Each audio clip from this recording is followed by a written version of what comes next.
Hello.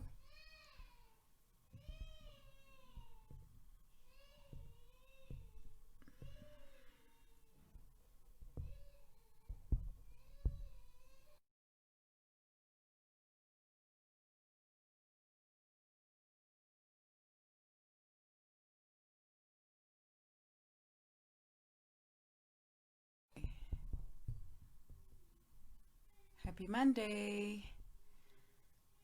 Pinned. Okay, cool. Today I am reading from New Daughters of Africa. Hi. I got this book at the launch last year. This was published in South Africa by Jonathan Ball Publishers. Hi, Nikki. I'm going to read the back of the book. Please, I hope that you can hear me clearly because my house has twin or two crying. But yes. Anyway, so this book is like very intimidating. Like, yeah, this is the book. This is the book that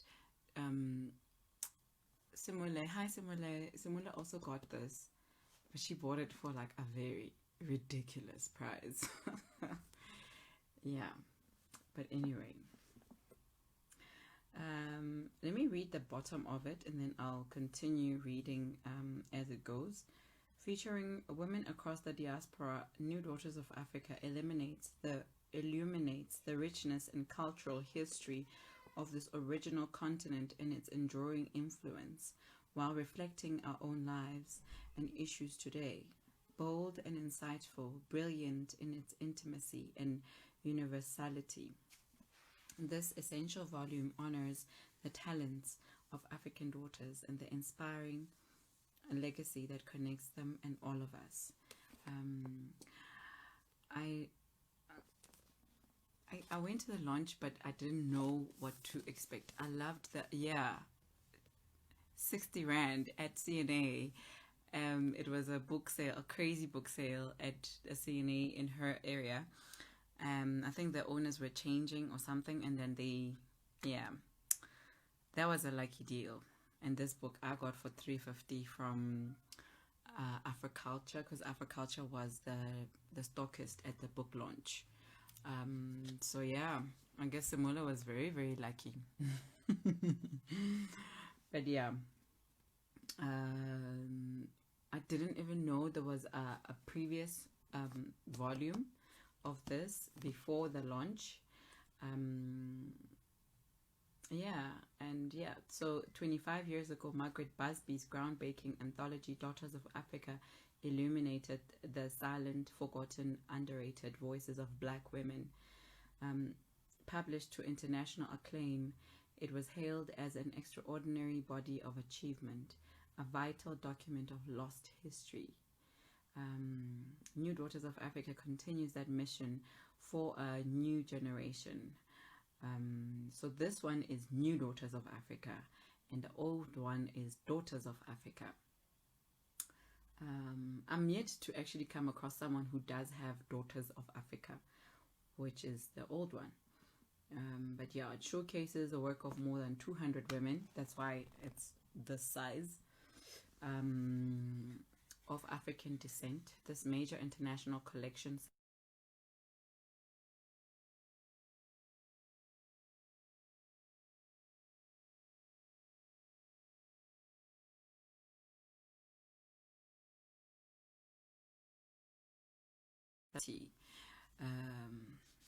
I'm gonna read Sefi Atta's bio and then I will start reading.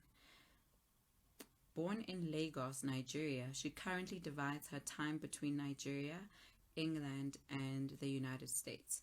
She's the author of the novels Everything Good Will Come, published in 2005, Swallow in 2010, A Bit of Difference in 2014, and The Bead Collector in 2019, the short story collection.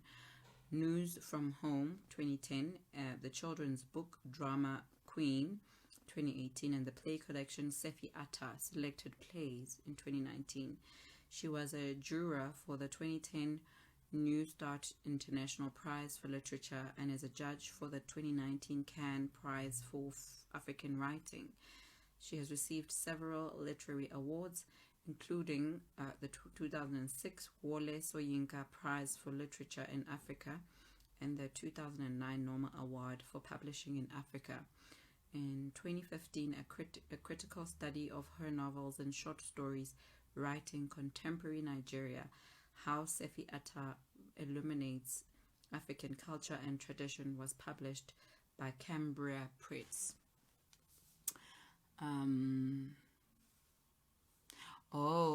Nikki says Me Makhosazana has it. So Me Makhosazana Xaba has it, and she said it's available on Amazon. Oh, okay. Daughters of Africa. Yeah. Okay. That would be nice to actually have the 2 volumes. Like, I wonder how much it is.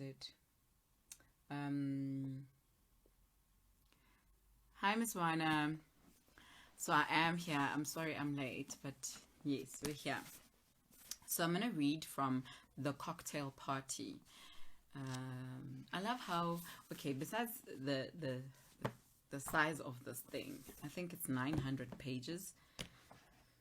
This book, yeah. Oh, it's 700 pages. It's 790.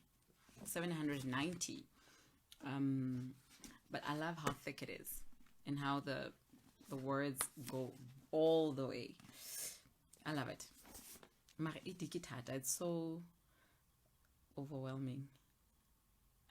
Yeah. Ashake and Debayo Dada had a cocktail party at the Ikoyi house the other night. It was supposedly to celebrate their 18th wedding anniversary, though I suspected their real reason was to show off their new swimming pool. Ashake had ordered her invitations from my greeting card shop and dictated the exact wording she wanted. Chief and Mrs. Adebayo Dada request the pleasure of your company, and so on.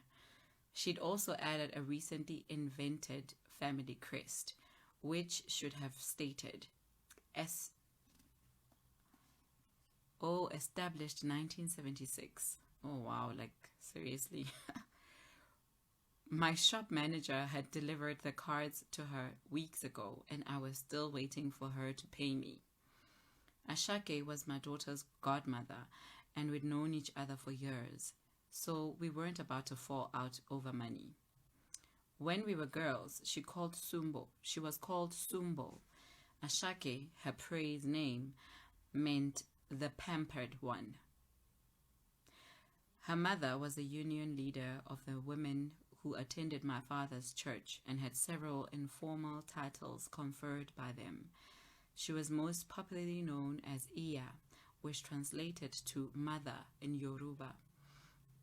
Ashake and I must have been about 10 years old when she walked up to me after church as my mother was greeting hers and said, "You're lucky to have a mother who is as gentle as a white woman." I, being equally naive, considered that a compliment. I later recruited Ashake as a food thief. Yes, we were in a gang with other St. John's girls. We would sneak into Ikoyi Cemetery to steal cashews from the trees. We would hoist Ashake up because she had long arms. Her underwear was never clean, and she had an odor of stale urine about her, which we ignored for the sake of solidarity. One day, a caterpillar fell on top of her head. She screamed. We dropped her and scampered off. She limped back home, where Iya beat her for disgracing her family. Without an education, Iya managed to see her children through secondary school, and they all became successful businessmen and women. They were proud of her reputation, including Ashake, who nonetheless claimed that the Oba of Lagos had bestowed Iya's titles on her. Ashake often lied about her background, and I had some idea why. As the eldest daughter in her family, she had been sent to a boarding house in Lagos run by our who taught girls etiquette after they'd finished secondary. She had no children of her own.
So it seems there is a bad connection.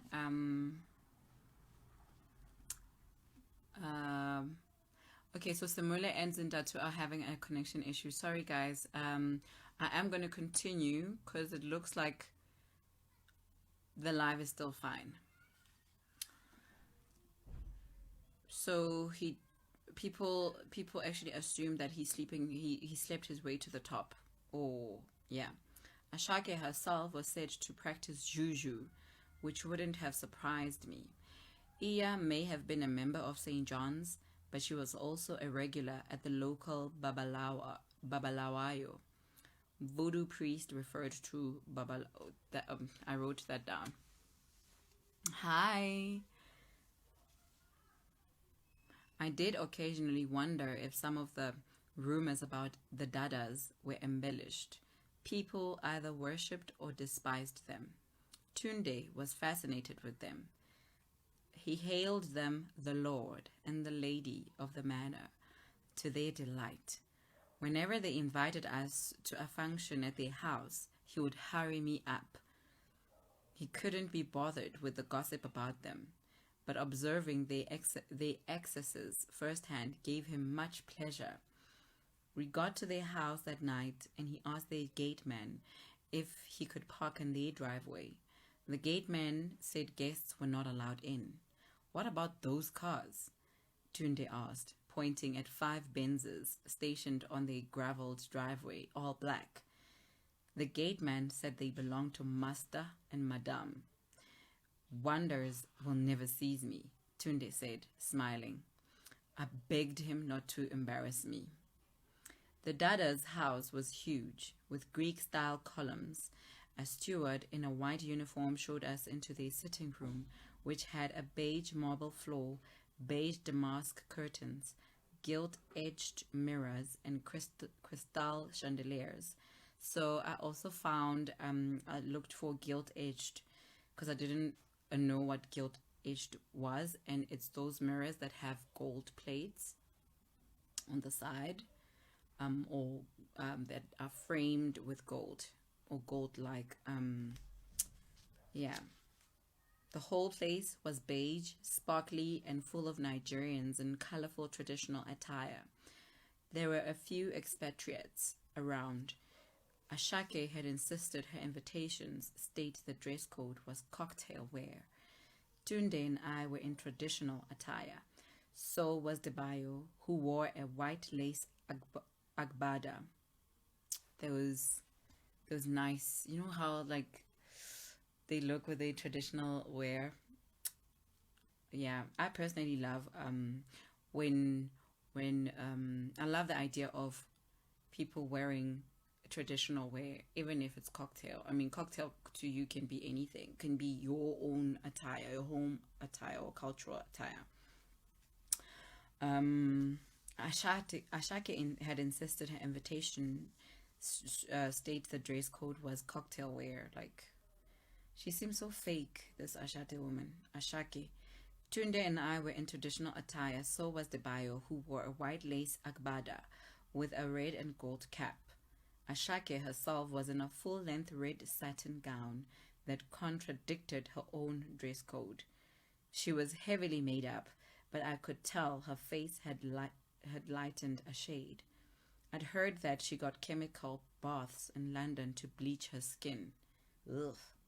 She had voluntarily denied that to me, swearing her complexion was natural. Though I remembered a time when she was darker than me. My very good friend, she said in Yoruba.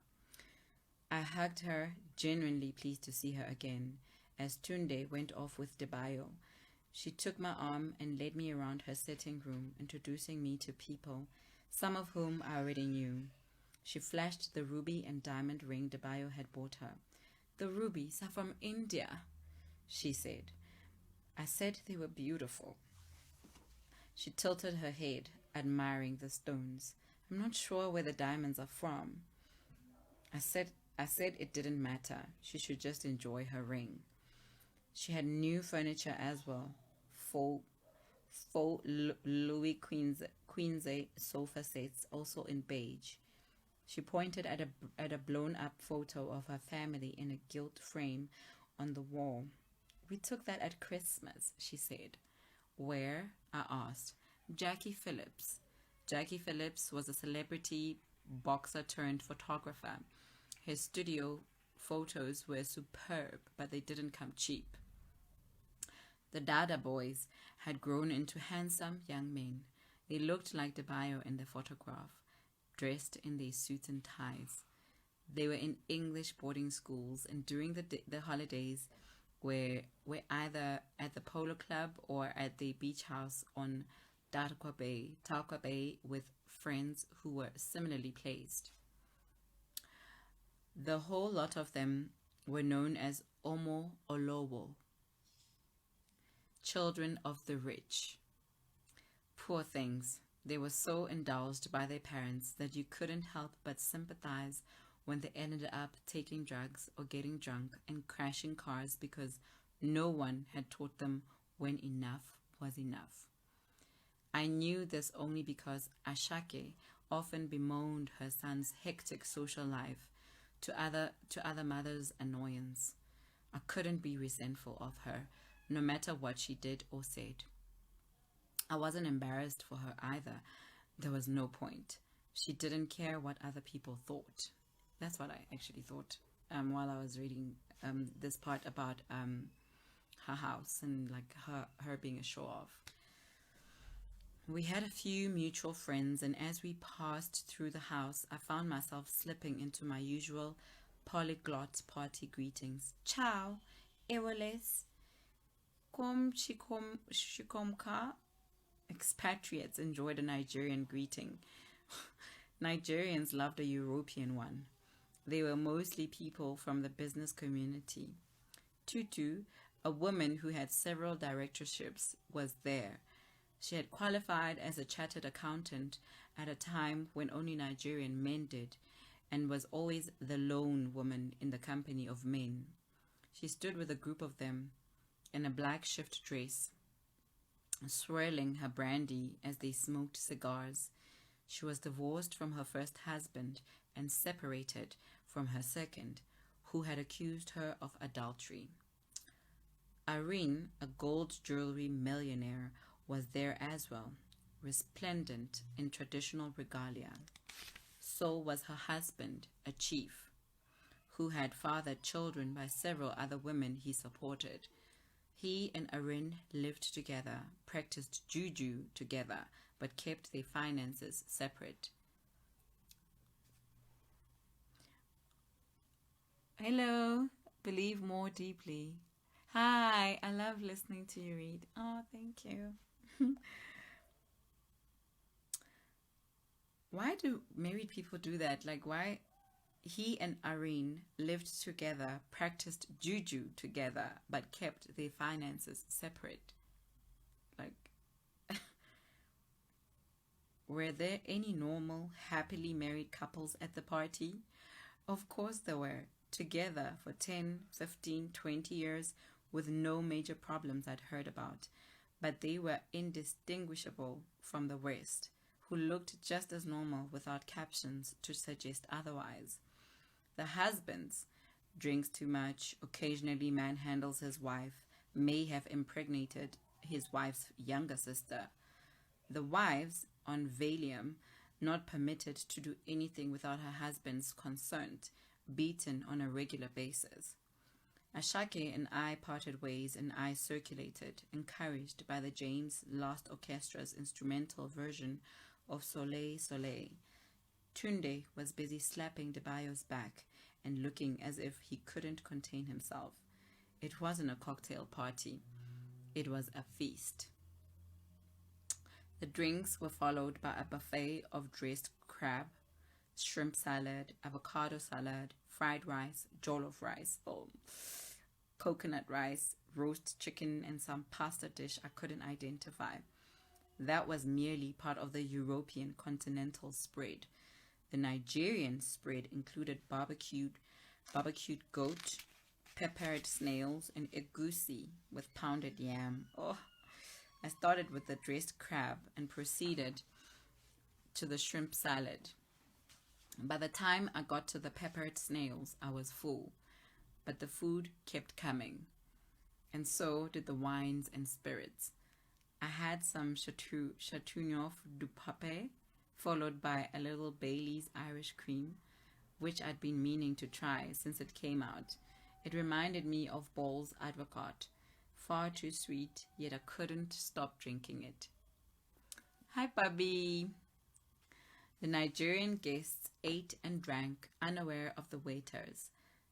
The expatriates were more polite, yet deliberately brief. We all appeared to be mixing, but on close inspection, there were Nigerians who couldn't be bothered to talk to expatriates, and expatriates who would rather stick to their own kind. The Lebanese and Indians mingled with everyone. There was a Nigerian couple who only spoke to expatriates to prove, well, I didn't know what, and an English fellow who was so pleased to be in the presence of Nigerians. He shook hands with every single one of us. After dinner, we all gathered in the sitting room with champagne flutes to toast the dadas.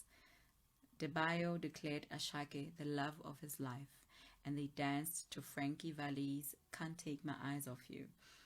I had to admire them. They were unusually affectionate for a Nigerian couple, and united. Even when they argued, they referred to each other as honey, sugar, and all manner of sweet food. I'd been with them on such an occasion, the details of which failed me because they were so trivial. It was hard enough trying to keep up with their terms of endearment. She, for instance, saying, "Honey, your head is not correct," and he replying, "Sugar, I'm warning you for the very last time not to insult me." the toast over, they launched their new swimming pool to Cliff Richard's congratulations. Debayo made everyone stand behind Ashake and count from 10 downwards. Then she cut a red ribbon tied across the sliding doors which led to the veranda. The Dadas lived in an Ikoyi neighborhood that wasn't designated for government housing. Consequently, it had smaller plots, but they had built such a huge house in theirs that there was hardly any room for a back garden. We walked into what used to be their son's playground, now replaced by the swimming pool, which was so small it could pass for a paddling pool. Tunde nudged me and whispered, "How can anyone swim laps in that?" We stood around the edge so we could see the bottom of the pool, where the Dada's new family crest was depicted in blue tiles. All I could think of when I saw the crest were the invitations that Ashake had ordered from me. "I don't know," I muttered, "but someone had better pay me my money."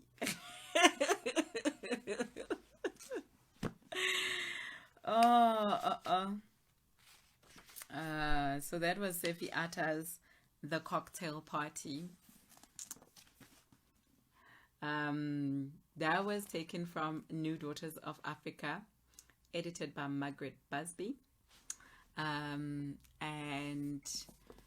Zintatu says, "I wish I hadn't missed the beginning. The book sounds interesting." It is.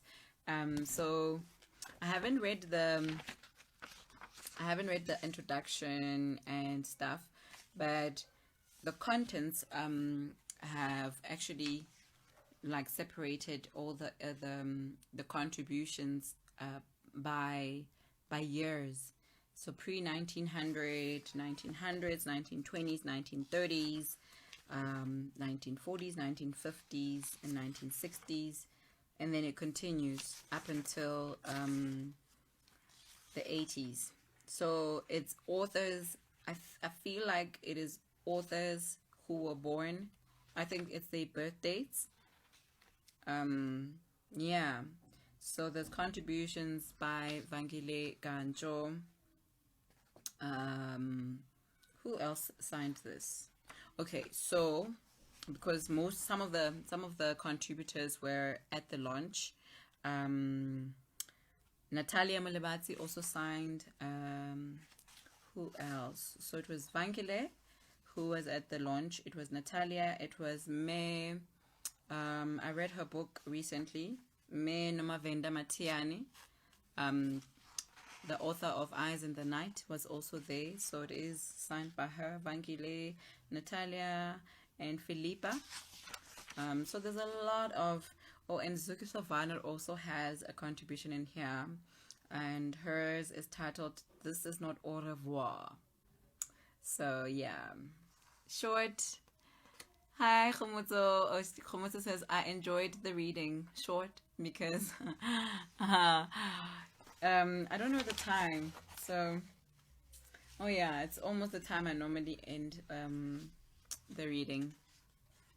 But yes, so there is a lot of like the 1990s are the contributors. Also include Panashe Chigumadzi, and who else? Who do I know here?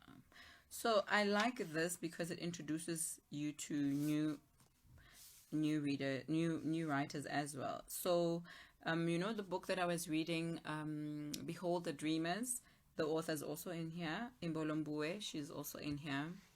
And Yewande Omotoso's contribution is also in here. So hers is in the 1980s, and Ayobami Adebayo's as well. So yeah, maybe I could also use this volume as a like reading a story from it every week, like I do with the Gerald Kruk anthology. Those 3 volumes that I read every Wednesday. Maybe I could do that with this one as well. I think that could be, yeah. So Samuela says, so this is a collection of stories, essays, poetry, everything. Yes. Yes. The way I understand it, it's poetry because, I mean, Vangile writes poetry, right? Let me see. And I see there's Makhosazana Xaba's contribution is also in here. 220. So yeah, it's an essay. It's an essay, and I feel like the other one, The Tongues of the Mothers, is poetry. Nice collection of contributors. It's worth the 700 odd pages. I think it is. It's really, and it exposes you as well to reading further onto the author's work as well. Because, I mean, I haven't read Makhosazana Xaba's work, so it automatically says go back and read back onto what she's written. I mean, if you look at all the contributions, also start with an author's bio, so it encourages you to actually go on and search. I like books like that. Lola's also in here. Lola Shonane, and it's actually poetry. So yeah. And Sisonke Msemang. Yes. So yeah, guys, that was today's reading. Jasmine Ward is in here as well. Like it's a lot, and I feel like this 350 was actually, like, at the time I paid for it, it was very expensive, but it's actually worth it to have this much work of women, amazing women, actually, for this much. And I love the cover. It's nice and simple, right? So yes, that was today's reading, guys. I will see you guys tomorrow, and thank you for joining me. I'm sorry about the dark. We don't have electricity, but yeah, that was I like the names as well. I like going through the contents and I read the titles of the stories. A Book Between You and Me by Yemise Arabisala, and The Vanishing Woman. This is for the women. The Hot Box and the Flood, Untitled Poems. So there is poetry, but yeah. Simula says, this is actually an interesting book. I'm motivated to read it. Yeah, I know there's someone who was reading it like bits and pieces. So I think because it starts from the 1900, pre-1900, all the way up until 1980s. So what you could do is read like the 90s, because the 90s there's only about 2, 4, 6, 8 authors. You could say I'll read one from each era, and then you go back, and you keep on marking off. That's how you would break it down, I think. Yeah. In the 1900s are authors that I don't even know of. So I think this is a good book to actually get if you wanna actually expand your collection, because then you could easily start buying all the other authors' books that are separate. I already have a few of the authors that are featured in here. I have Sisonke Msemang's Always Another Country. I have, who else? Oh, and actually at the launch, Lebo Mashile was also there. She was actually she was the program manager, or is it MC? I don't know. But yeah, she was also there. I think she has a contribution in here as well. Bernardine Evaristo's On Top of the World is also featured in here, under the 1950s. So yeah, this is actually really a great book.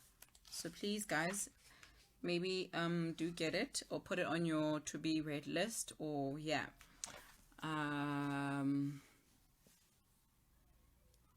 Believe More Deeply says, please would you consider reading my debut memoir? We don't talk about it ever. Okay, we can talk in the DMs. Then I can read it here for you guys. Yeah, so Simula says, yeah, I'm going to read it in bits and pieces by the author, I think.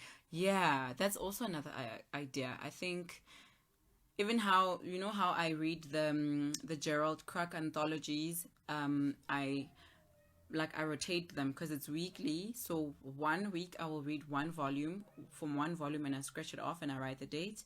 And then the following week I'll read one, and then so I'll go 1, 2, 3 because there's 3, and then I'll go 1, 2, 3 every week. So yeah, I think that's how one can tackle this chunk of a book. Not like yo. So I love. Hi, Rumi. Rumi says, have you read Baked in Pain by Amanda Dambuza? No, I haven't read it. I did see a conversation of hers with my friend Olwetu. They had a live. So Olwetu has like book club sessions every Saturday at 1 o'clock on her Instagram page, and then she records the podcast. So her podcast is it also has like, so while she's recording with a person, then she will actually do a podcast of it. But I should actually read it. I like memoirs. I think it's a memoir, right, Rumi? But yes, I like memoirs. I think I like memoirs. I know. So yes, so maybe that could also be something that I can add on to my to be bought list. Sure, which is growing like by the day. And last week, at the beginning of the weekend, there was I don't know if you guys were on Twitter, but the Media 24 awards were being discussed, and there was a lack of representation in terms of the awards winners and the judges. So anyway, I ended up looking at my collection and separating all the books in publishing house, and I now have like I'll show you guys tomorrow. But yeah, I've separated them in terms of Jacana's books, Pan Macmillan books, by publishing house, and the independent ones are on their own section, or the self-published books are on their own section. And I actually realized there's a lot of reading to be done, and there's a lot of our stories to be shared. So yeah, this weekend was actually a lot of thinking about identity and I'd say representation. But yeah, okay guys, I'm gonna go. I will see you guys. I will actually note down Baked in Pain and Believe More Deeply. Can we please speak in the DMs, and then maybe I will do a book reading, and I will save this on IGTV for those who came in late, so that you can watch the beginning. And then I will also save this on YouTube just for archiving. So please go subscribe to the YouTube channel as well, so that you can check out all the other readings that I've done. Yeah, thank you guys. I'll see you tomorrow at 5. Bye.